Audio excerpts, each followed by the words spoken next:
શાક રોટલી નથી ખાવા અને કંઈક નવું ચટપટું ખાવાનું મન થાય છે તો આ વિડીયો તમારા માટે છે. તો અહીંયા આપણે બ્રેડ લીધી છે. બ્રેડને વેલણથી આપણે વણી લેવાની છે. રોટલી વણીએ એ રીતે બ્રેડને પ્રેસ કરી અને બધી બ્રેડને વણીને તૈયાર કરી દેવાની છે.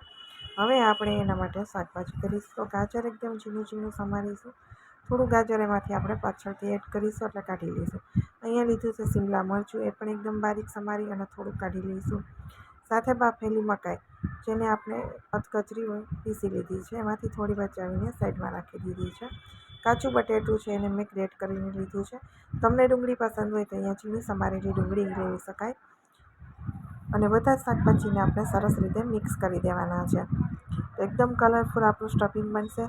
ટેસ્ટની સાથે હેલ્ધી પણ ખરું. હવે એમાં આપણે ચીઝ ગ્રેટ કરીશું, જેથી બાળકો હોય ઘરમાં નાના તો એને પણ ભાવે અને લંચ બોક્સમાં પણ આપી શકાય.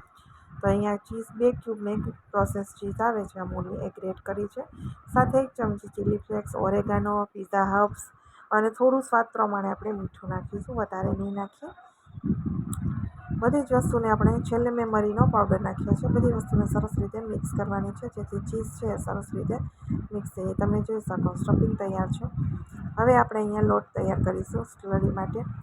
તો એ 1/4 કપ આપણે ચોખાનો લોટ સાથે 3 ચમચી કોર્નફ્લાવર લીધો છે અને સાથે મીઠું નાખીશું થોડું એવું, અને પાણી નાખી એકદમ પાતળી સ્લરી તૈયાર કરી દેવાની છે. તો અહીંયા આપણી સ્લરી છે હવે બની ગઈ છે. હવે એની અંદર જે વેજીસ આપણે કાપીને અલગ રાખ્યા છે એક્સ્ટ્રા, એ નાખી દઈશું અને કલરફુલ આપણી સ્લરી બનીને તૈયાર છે. હવે લઈશું આપણી વણેલી બ્રેડ. બ્રેડની ઉપર આપણે સ્ટફિંગ લગાવી દેવાનું છે. મેં અહીંયા વેજીટેબલ ચીઝવાળું લીધું છે. તમે બટેટાનું કે સ્ટફિંગ પણ અહીંયા લઈ શકો છો. પ્રેસ કરી દઈશું, જેથી સ્ટફિંગ છે એ બહાર નહીં નીકળે. અને આપણે આખી બ્રેડને ન ભાવે એટલા માટે ટુકડામાં કરીશું, જેથી નાસ્તાનો લુક પણ સારો આવશે અને આપણને બનાવવામાં પણ સરળતા રહેશે. બધું જ સ્લાઇસ છે એ બનાવીને રેડી કરી દીધી છે. હવે સ્લરીને એકવાર મિક્સ કરી અંદર બ્રેડને ડીપ કરી દઈશું અને બધા શાકભાજી છે એ ઉપર લગાવતા જવાના, હાથથી લગાવી દેવાના, જેથી કરીને કોઈ રફ નીચે સ્લરીમાં ના રહે. બધા શાકભાજી ઉપર ચોંટી જાય આ રીતે. હવે તેલ ગરમ કરવા રાખી દઈશું. એમાં આપણે સેલો ફ્રાય કરી દઈશું. ડીપ ફ્રાય કરાય અને નોનસ્ટિક પેનમાં એમ જ તમે શેકી પણ ખાઈ શકો છો.